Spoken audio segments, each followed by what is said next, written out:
Hola y bienvenidos al Picalibro. El día de hoy quiero empezar una sección llamada Trampas Retóricas, que consistirá en explicar cómo funcionan algunas herramientas que no hacen más que obligarnos a acordar con una opinión sin darnos cuenta muy bien de cómo lo hacen. Es decir, literalmente hablando, es una trampa en la que podemos caer. Y cada vez que veo comentarios en redes sociales o incluso cuando escucho discursos de figuras públicas, es muy común caer en estas trampas retóricas. Voy a empezar con una de las más comunes, y es el vengo a hablar en nombre de todos, pero también puede ser vengo en representación de un grupo marginado o minoritario o perseguido o como tú quieras llamarlo. El vengo en representación de los medios de comunicación, los mensajes de internet y muchas veces la juventud y la inexperiencia hacen que este tipo de argumentos sean pasados como si nada. Y estos argumentos hay que detenerlos porque si se deja pasar, pues estaremos aceptando algunas premisas que nos van a poner a la final en minusvalía frente a otra persona. Sobre todo porque no son argumentos reales, son argumentos falaces. No quiero que utilicen la palabra falacia en el sentido pues que tradicionalmente se usa, sobre todo porque tengo problemas o inconvenientes con el uso que se le da al término. Aquí hay un video explicando sobre esos términos de falacia. Pero es una argumentación mala. Por no decir es una argumentación equivalente a nada, a la nulidad absoluta. Y se lo voy a explicar. El argumento vengo a hablar en nombre de los más necesitados o de todo un grupo o en representación de, tiene dos fallas argumentales bases. Es decir, falla desde el inicio. La primera falla, y esto no tiene que ver ya ni con lógica ni con filosofía, sino con dos áreas de las ciencias sociales, el derecho y la política. A ver, la primera falla de la expresión yo vengo en representación o voy a hablar en nombre de es, valga la redundancia, la representación. Es decir, es asumirse uno mismo como contenedor de derechos de representación de otros. Esta falla, para hacer una forma muy gráfica, lo voy a llamar el síndrome de la coronación de Napoleón. No sé si ustedes saben que cuando Napoleón Bonaparte llega a ser emperador, él rompe el protocolo, porque él venía de la Revolución Francesa.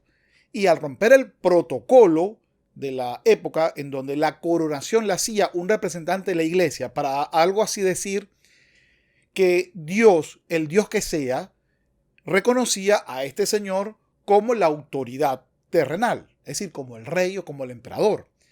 Pero Napoleón rompió eso y hay un cuadro muy famoso, que se llama La consagración de Napoleón, y claro, en él ya se ve la segunda parte, que es cuando él corona a Josefina. Pero aquí lo relevante es que Napoleón, en vez de permitir que alguien le colocara la corona, él decidió colocarse a sí mismo la corona. Es decir, él solito se autocoronó.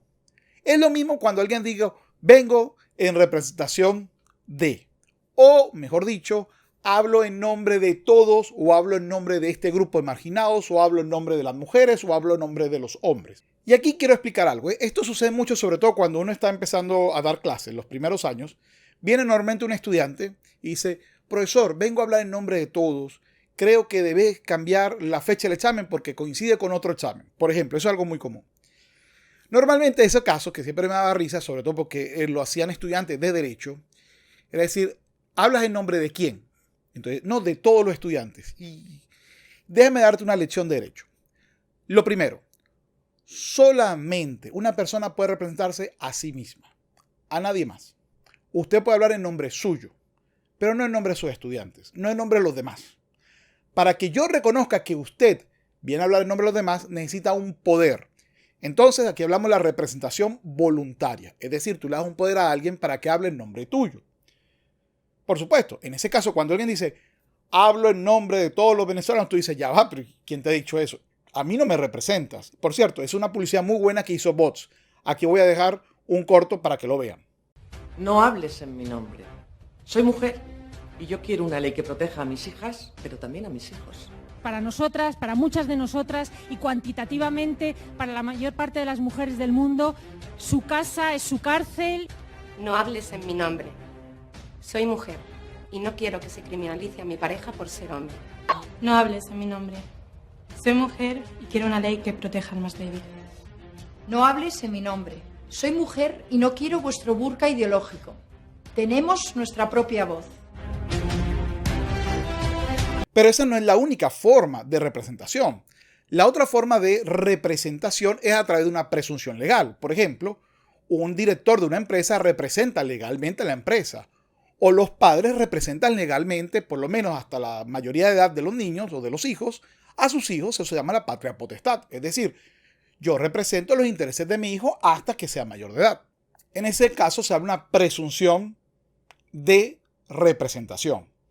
O lo que es igual, si un padre viene a hablar con el profesor o con la maestra, pues hay que presumir que es en representación de los intereses de su hijo.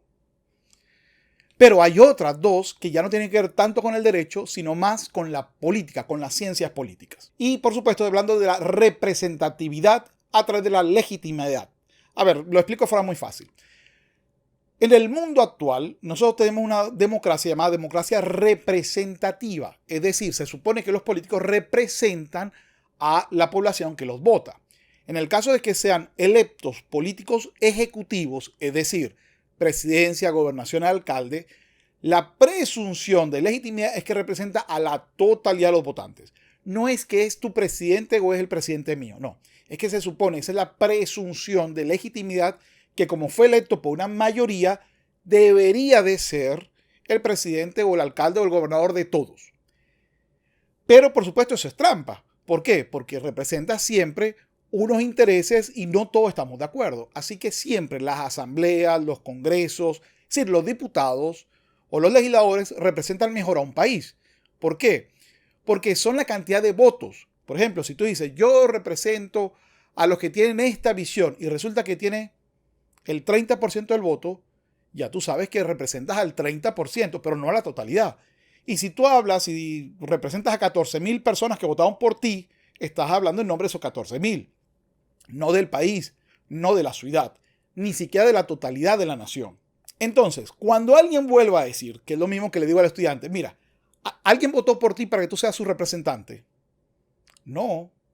Entonces no puede hablar en nombre de nadie porque no tiene representatividad legal. Pero no solo eso, política me refiero. No solo eso, sino que aún más.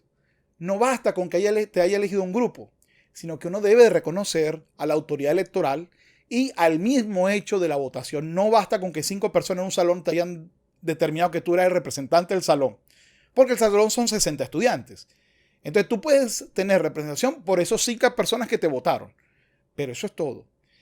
Normalmente hay una expresión muy criolla, muy venezolana, en donde siempre uno recomienda al estudiante ir a la farmacia y comprarse unos supositorios de ubícate. Es decir, ubícate.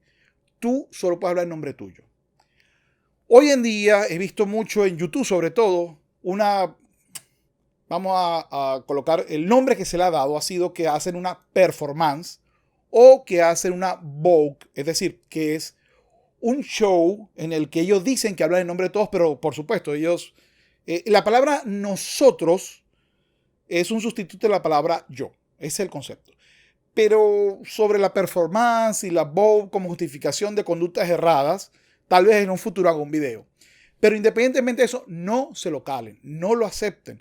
No pueden hablar en nombre de otros salvo que tengas un poder, es decir, a través de la voluntad y contrato, una presunción legal. Una empresa, por ejemplo, como docente, en un salón yo represento a mi universidad. Si tomo una decisión, estoy tomando una decisión como docente y como representante de la universidad. Otro ejemplo sería el de la legitimidad política. Entonces es cuando no es que aspiro a ser el candidato, sino que he obtenido votos. Y entonces represento a ese porcentaje de votos.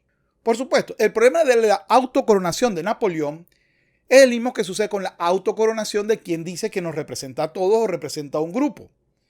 ¿Y quién eres tú para representarme? ¿Por qué crees tú que puedes representar a alguien y no otros? ¿Y por qué esto es importante entenderlo? Porque tiene una contracara. Cuando alguien te dice, tú no puedes hablar de este tema porque tú eres hombre, o tú no puedes hablar de este tema porque tú eres mujer, está haciendo una doble representación, se autocorona 2 veces. Está hablando en nombre de todos los hombres, cree él, y en nombre de todas las mujeres, cree él o ella. Y lo importante es, ¿y cómo se te ha ocurrido a ti que lo representas? Fíjense, el caso de la chica que baila en representación de las demás personas, de las chicas, que es, aquí voy a dejar un extracto. Baila por todas las que ya no están y por todas las que sufrieron. Baila por todas las que ya no están y por todas las que sufrieron. Es bastante, por decirlo menos, ridículo. Es decir, cada vez que usted ve a alguien que dice, yo hablo en nombre de los excluidos, hablo en nombre de los pobres, hablo en nombre de todas las mujeres, hablo en nombre de todos los hombres. Cuando usted vea eso, recuérdese de la chica que se puso a bailar y que estaba muy desubicada con respecto a la representatividad. Usted puede hablar por su nombre, por el de su hijo, por el de su empresa, siempre y cuando sea usted representante legal de la empresa, o de los votantes que votaron por usted. Pero usted no tiene la representatividad bajo ningún concepto de otras personas. No crea en ese argumento. Dígale, como dijeron bots, usted no me representa. No solo eso, usted no representa a nadie. La presunción de la representación es inversa. Es decir, yo no debo presumir que porque usted lo dice, usted representa a todos. Es al contrario. Usted tiene que demostrar que tiene representatividad de alguien. Y la segunda falla es que cuando tú te das cuenta que no hay representatividad, es decir, que esa representatividad fue autocoronada, es decir, nadie se la otorgó, entonces tú dices, ¿a nombre de quién estás hablando? Y ahí te das cuenta de la segunda falla de este argumento. Y no es más que el origen de pensar que representas a todos sin que nadie te lo haya dado es tu ego. Yo esto le llamo el síndrome pre-Copérnico. Ya ustedes saben que antes de Copérnico se creía la versión de Ptolomeo en que todo el universo giraba alrededor de la Tierra. Y que con Copérnico, que si bien no fue el primero en decirlo, ya desde Grecia lo decían, pero sí fue el que logró convencer al resto de las personas a través de unos cálculos, a través de unas visiones, de unas leyes específicas, que la galaxia que conocíamos giraba alrededor del Sol y no al revés. Bueno, el que cree que representa a un grupo sin que nadie se lo otorgue no hace más que creer que él es el centro del mundo. Y por eso muchas veces sus excusas son, estás mintiendo, tú sabes que no es verdad. Porque no logra entender que una persona tenga una opinión diferente a la de él o de ella. O tú estás confundido, o tú actúas en nombre de un interés ajeno, o estás manipulado, o engañado, o mientes descaradamente. Todo esto no son más que justificaciones que el ego de la persona que está hablando le impide entender que las personas pueden pensar diferente a él o a ella. Recuérdense entonces, y aquí voy a dejar un gráfico más o menos, de lo que la persona que cree que representa a un grupo superior a él mismo y que no tiene forma de justificar esa representatividad debe de pensar del mundo. Aquí se los dejo. Todos los que no le importa, yo los represento. A los que le importa, yo los represento. Y a los que piensan diferente a mí, yo los represento. Total, soy el amo y centro del mundo. Bueno, es muy triste, pero ya sabe para dónde va ese pensamiento. Desnude ese argumento. Dígale, usted no representa a nadie, sino a ti mismo. Solo puedes opinar sobre tu opinión única y exclusivamente, salvo que demuestras que tengas o representatividad legal o política o presunta por X, Z o Y. Dicho esto, espero que esta sección les guste. Voy a tratar de hacer 3 con algunos argumentos bastante malos que he visto de trampas retóricas. ¿Y por qué es importante no aceptarle esta trampa? Porque inmediatamente queda desnuda la persona de que no hace más que responder al ego. Y de esa forma podemos darle un poco más de ubícates y bajar a la persona para tener una conversación de tú a tú con ella si es que logra bajarse. Si no logra bajarse, no pierdas el tiempo. Una persona que obviamente cree que el mundo gira alrededor de ella misma. Es todo por hoy. Si te ha gustado, dale me gusta, compártelo, coméntalo si tienes alguna opinión diferente. Igual te pido que si te ha gustado y no te ha aburrido, pues que veas los videos que YouTube te va a recomendar por acá. Y bueno, es todo por hoy. Por favor, sígueme en mis otras redes sociales. Tengo un Instagram, tengo un Twitter y el Facebook. El Facebook casi no lo uso, pero por favor sígueme en el Twitter y en el Instagram. Es todo por hoy y nos vemos en una nueva oportunidad. Hasta luego.